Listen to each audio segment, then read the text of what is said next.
What's up again? Hello, it's your Bishop.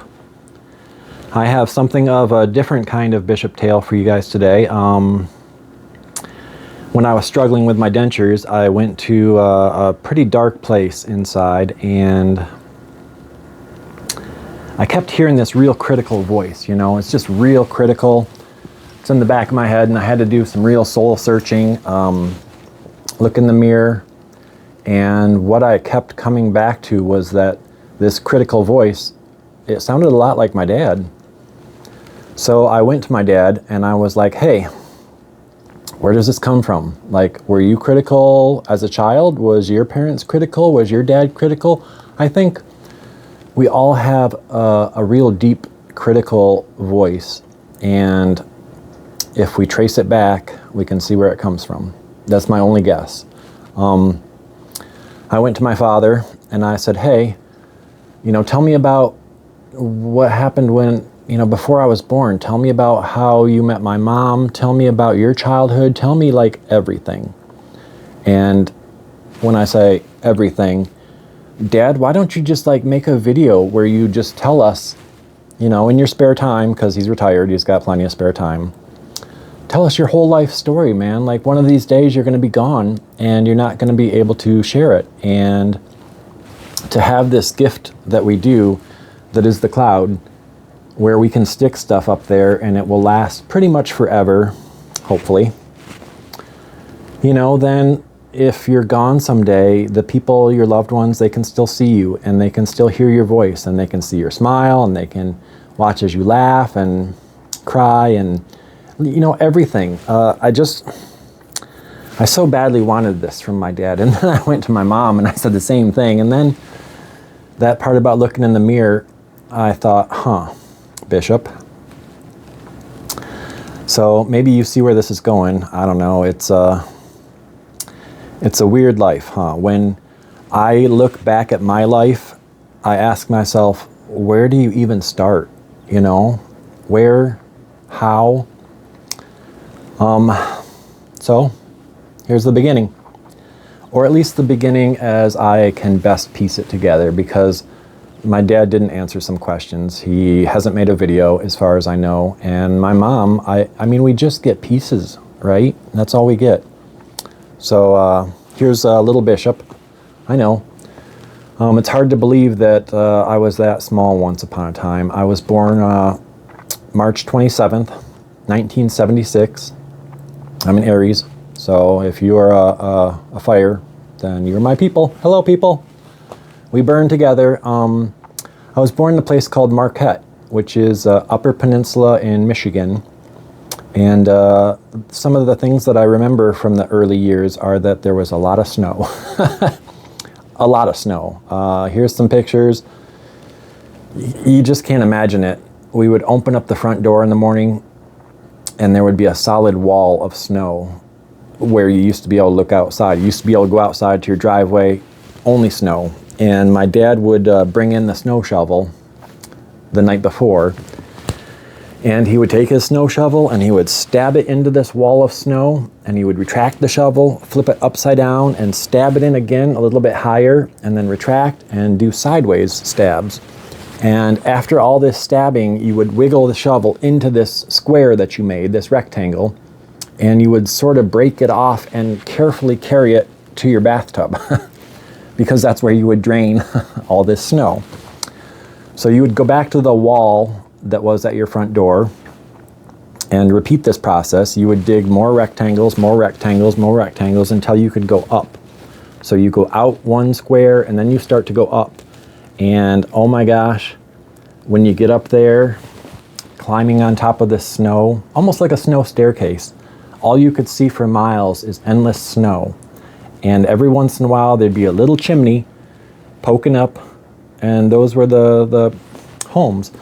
My dad, he was in the Air Force, and there's an Air Force base up in Marquette. It's right on the edge of Lake Superior. It's called K.I. Sawyer. I don't know what the K and the I stand for. It's probably something important. But yeah, I lived in a small trailer park. It's weird because none of us can remember the beginning. You know, you sort of get little fragments and then you're dropped into this place and you wonder, how did I get here? What am I doing here? I didn't choose to come here. But I like to think that, you know, once upon a time, we were all hanging out in the cloud and God came along and said, hey, does anyone want to go back? And some people raised their hands and others just said, no, no thanks. And I must have been one of the dumbasses that raised my hands and said, yeah, I want to go back. And God said, well, now you know, you're going to forget everything, and you're going to have to start all the way over knowing nothing. And I guess I thought about it, and I must have said, well, sure, sign me up. Like, maybe heaven is a boring place, maybe the cloud, I don't know. So I arrived. And about a year afterwards, my little sister came. I was the oldest brother. I learned much later that my mom and dad had an abortion, and I would have had an older brother or an older sister, but at that time, I knew nothing, and they didn't tell me. So my little sister was always there. She was, you know, like my best friend. And yeah. Being the oldest, it's a little tricky because you don't get to witness what your older siblings are going through. There is no role model for you to learn from. You make all the mistakes, you try all the things, and everybody else behind you, the youngers, the littles, they get to learn from your mistakes. It's different when you watch something on TV or you read a book or newspaper, whatever. When something happens in your household to your older brother, you learn very quick, very easily, don't do that. I remember getting in trouble a lot. I was something of a mischievous kid. I was always pushing the boundaries because that's what Aries does, right? We're gods of war. So my sister was always the good little girl, and I was always the older, bad little boy, you know? Yeah, I remember riding bikes. I would always go out into the road where I wasn't supposed to. I would always just, you know, to see where my mom's limit was. My mom was a Pisces, and my dad was an Aries. So I had all the fire. And my mom had all the emotionals. She was the worrier. She was the one that I would run to when I fell down and scrape my knee. She would scoop me up and she would be like, oh, it's okay, Bishop. I got you. It's okay. Rub the hair, you know. My dad was always the hard logic.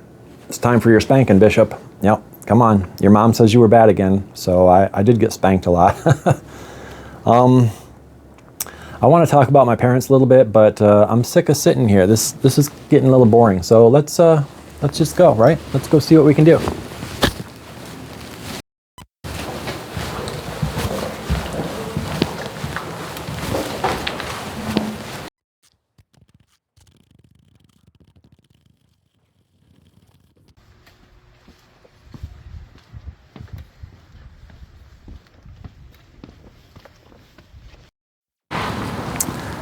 It is a gray kind of day here in Michigan. If you have never been, we get a lot of rain, a lot of gray clouds. I don't know, it's not so bad until, you know, winter time. Yeah, lots of leaves changing colors. And then, yeah, every once in a while you get some sprinkles. So we'll see. Maybe we'll get some sprinkles. I don't know. Feels good to be outside. So my dad was an only child. I'm not sure if his parents ever had the abortion, but probably not. From what I know, my dad's mother worked third shift and my dad's father worked second shift. Wait, no, I got that backwards. So my dad's mom worked second shift and my dad's dad worked third shift. So my dad would go to school and he would come home and he would find his dad waiting for him. His dad had slept all day, and he would hang out with his dad. Being an only child is, I can't even imagine. You know, what I talked about being the oldest, that has some disadvantages, yes, but being an only child. So my dad rarely saw his mom, and his mom was only there in the mornings to get him off to school and maybe on the weekends. My dad's best friend was his father. They did everything together. He came home from work, they ate food together, they ate dinner together, they went out in the garden and worked. They were best friends, and my grandfather was the only real participant in my dad's life, I think. The only one present. I'm not sure if my dad had a lot of friends. I imagine it's tough as an only child because you just don't have that social skill that, you know, the multiples do. I suspect for a while that my grandfather did not really like his wife, my dad's mother. I think there was just some unease there, and my dad picked up on it, you know. My grandfather would complain, and my dad would get this vision of his mom just being a poopy person, you know. So, growing up, it must have been hard for my dad, but, you know, being an Aries, being an only child, it's just going to be hard either way. So, my grandfather was basically a farmer. He loved to garden. He had rabbits in cages. He worked at a factory called Reynolds Metals. And as factory workers do, it's hard work, you know. I think Reynolds Metals used to make all types of metals. I think they even made ammunition during World War II. It was a big company. Lots of railroad trains, tracks, lots of noise. My grandfather worked there and took the money he made and built his own house right across the street from his work. So he would go to work, he would come home for lunch. His radius was very small. It was a very small community. And he and my dad were best friends. So they would go out together. They would do all the things together. Besties. My mom was the third child of 6. She was the oldest sister. Her 2 older brothers, you know, oldest, right? They got to be best friends. My mom had to be almost like the mom, especially once the littles came along, because her mom had developed some cancer, some sickness. She was always getting treatments, and from my mom's point of view, it always seemed like her mom was going to die at any given time. And what happens is you learn real fast that you are the next in line, and you're going to have to be the mother of your family. So my mom was cooking and cleaning and sewing and repairing clothes at an early age with her 5 brothers and sisters. Both my mom and my dad went to the same high school. And guys, this was like early 70s. There was no cell phones. There was no online dating apps.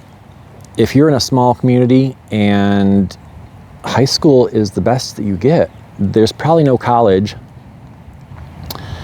Your job as a woman was to find a husband. And I sort of feel like it was the dodgeball competition where everybody was picking teams, and when all the good guys started to get picked already, my mom had to look out into the crowd and say, I guess I'll take that one. He's a little weird, but I'll take him. My dad was a good guy. He was attractive. He played sports. My mom was in the theater, so she did plays. Oh, another fun fact. So my mom, when she was super young, she had a giant mole right on the middle of her forehead. It was like big, black, bumpy mole. All the other kids used to pick on her. My mom had glasses, so they would call her Five Eyes, because 2 eyes that were human, 2 glasses, and the big giant mole. So she got picked on a lot. I have a feeling my dad got picked on a lot. And they sort of gravitated towards each other because, you know, they were both maybe equally disliked. I don't know. I'd love to ask the questions. I'd love to see how they ended up together, because it wasn't long after their marriage that things start to get weird. But let's walk some more, huh?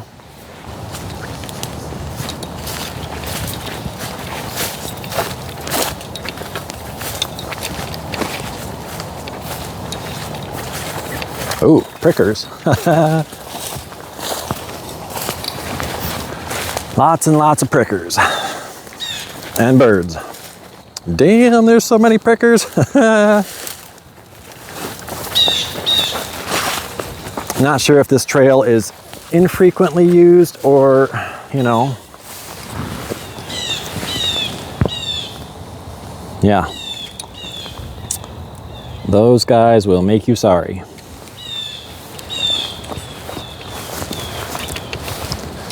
I've always enjoyed the woods. It feels like home. When I was a kid and I needed to get away, I would run off to the woods. It was my safe spot. It's a little soggy back here, but that's okay.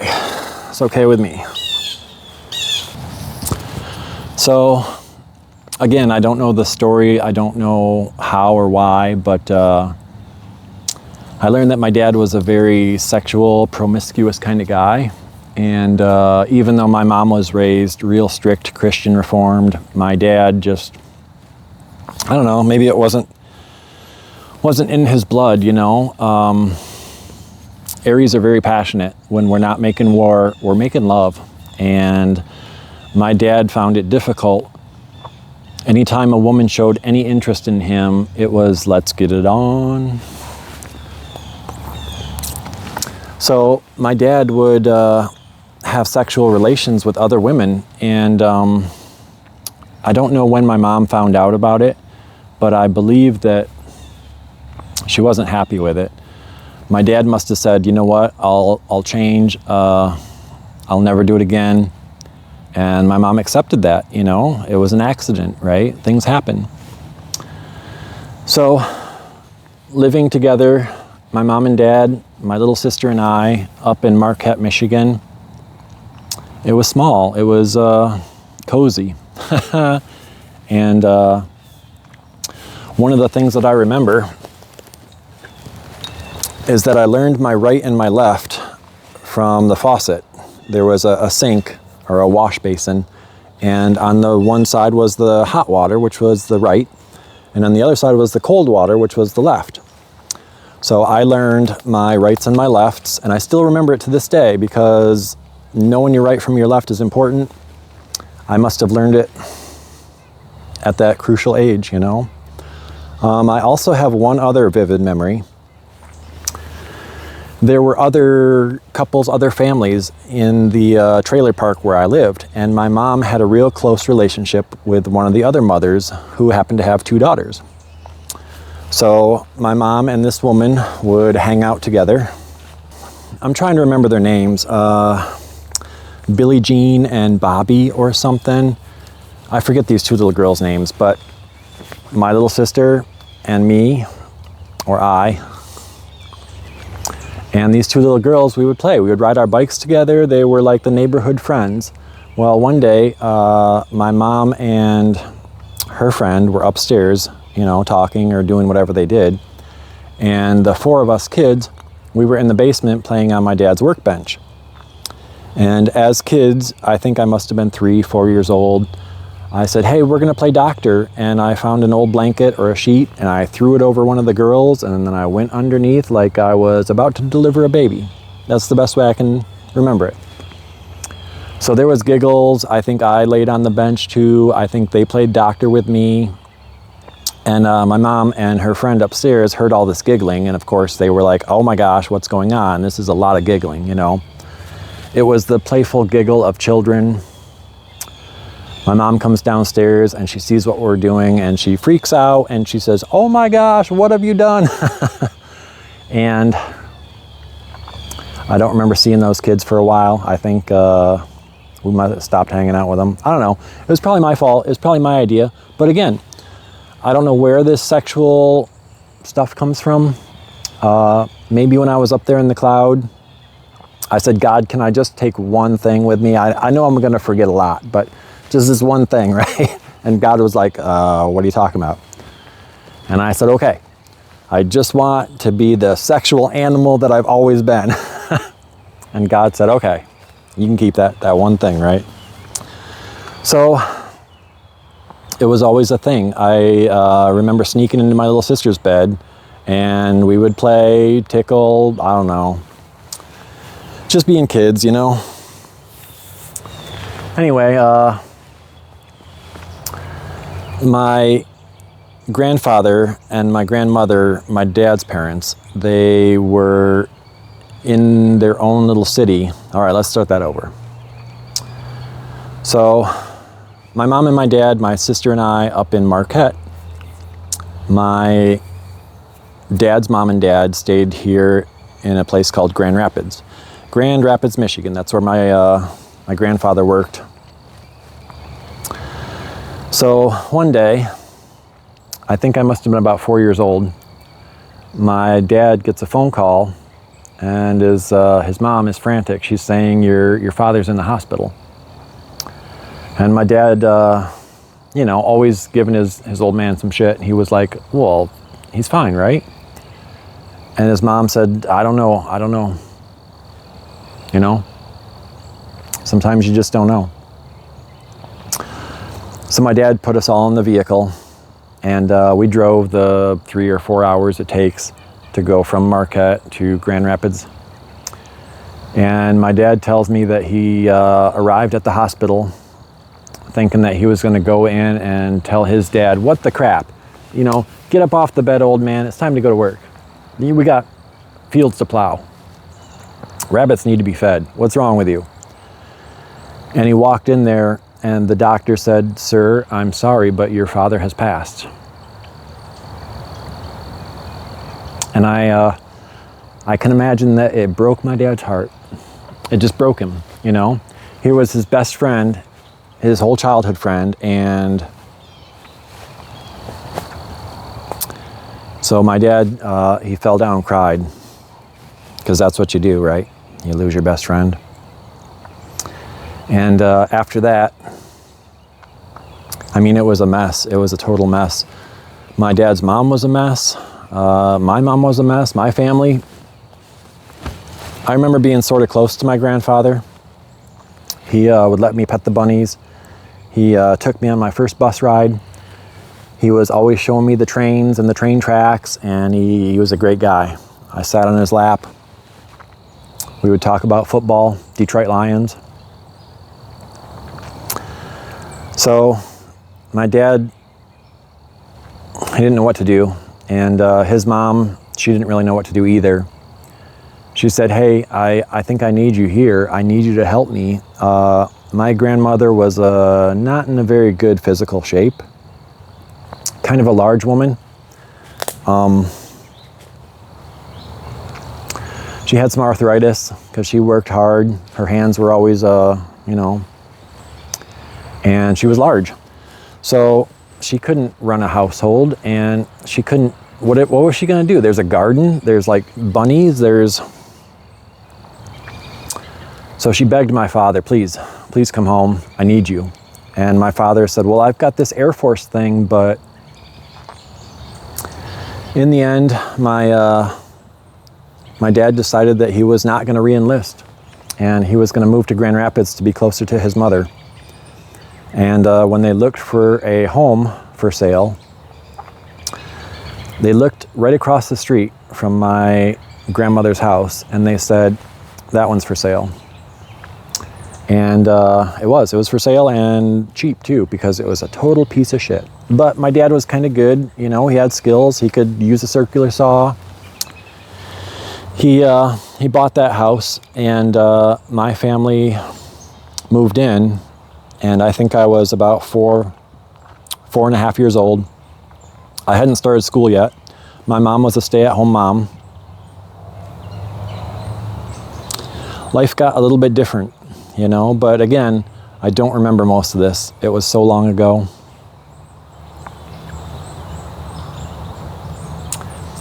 I think that's all I got for the first 5 years. It's fuzzy. A lot of it's fuzzy. I don't remember. I only know what I was told.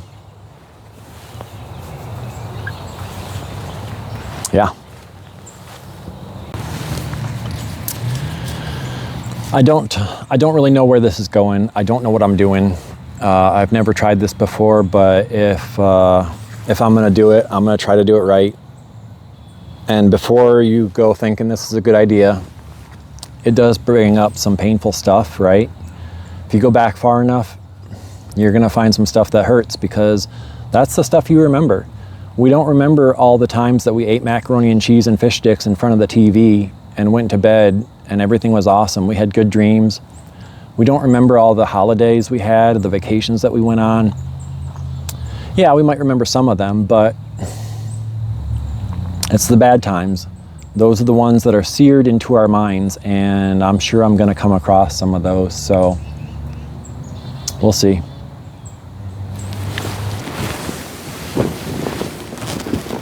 Was that fun? We went outside. It didn't rain, so I want to say a couple big giant thank yous. I haven't done this in a while. These are people that I have found real connection with, even though they don't know who I am.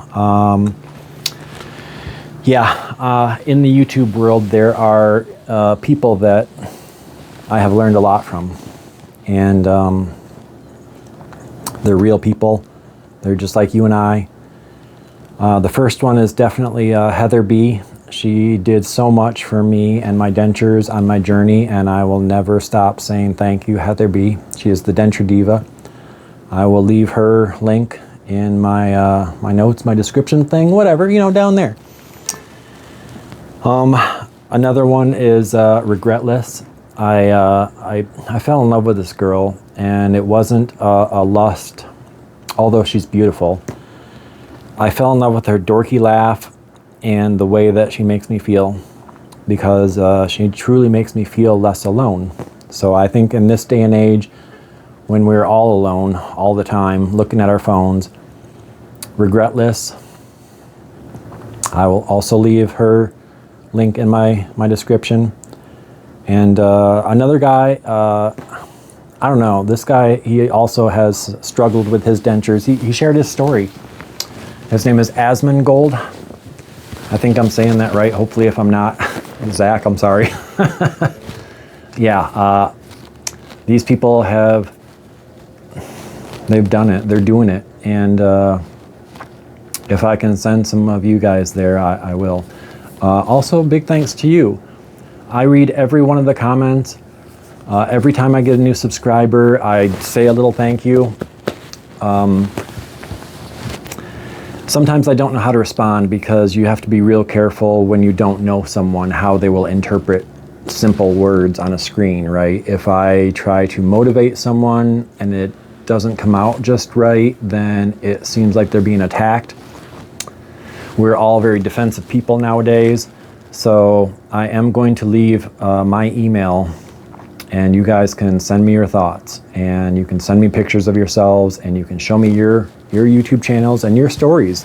Guys, this is such a cool idea. I know what I said earlier about the bad stuff coming up, but when we share our bad stuff together, I don't know, maybe it makes us feel less alone. So I hope you're all good. Thanks for watching, and I'll see you next time. We'll do some bloopers, huh? Why not? Here's some bloopers. Goodbye, I love you.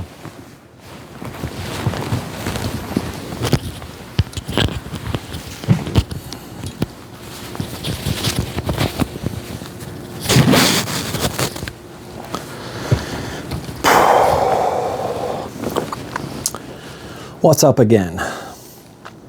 Yeah, what is up again? So yeah, this is your Bishop. We're coming back at you with another Bishop tale. Let's get all the coughs out.